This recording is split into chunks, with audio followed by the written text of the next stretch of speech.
I'm a big fan of inspection reports, despite the fact that I've had many disappointments with inspection companies, and I've had things that I've bought and sold enough properties personally that we've looked at inspection reports, and then we've come across problems later and said, gee, it sure seems it would have been nice if we'd known about that one.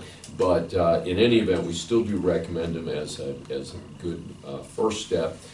If you can, walking through the property with the inspector is probably more effective to really get a little bit of feedback that might not show up in the written report. Unfortunately, the written reports, and I sound like a lawyer at the moment, are written for the protection of the inspector, where they say, well, you know, there's all sorts of disclaimers in there, you know, this is just our best guess and we didn't open the walls, et cetera, et cetera. So we want to make sure that people are aware of the fact that the inspection report is a limited investigation, but and they're, for instance, not responsible for looking at the homeowners, the HOA restrictions and stuff like that, strictly look at the property.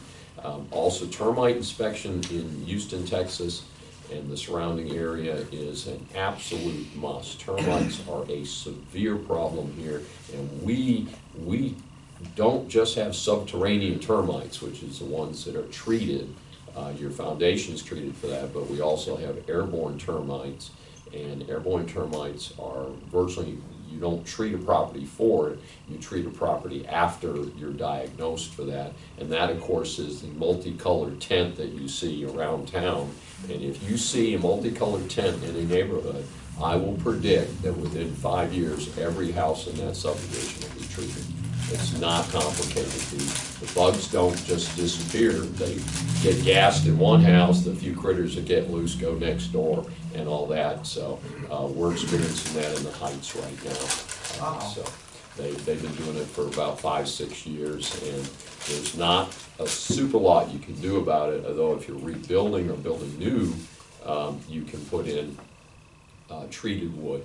And one of the things I just came out of a heavy reconstruction in the Heights, is I required my contractors to work to install all treated materials inside the house, which is not an obvious thing. It adds a very small percentage to the total cost of the job, but it is about the only way you can head off airborne termites because you're using a treated product.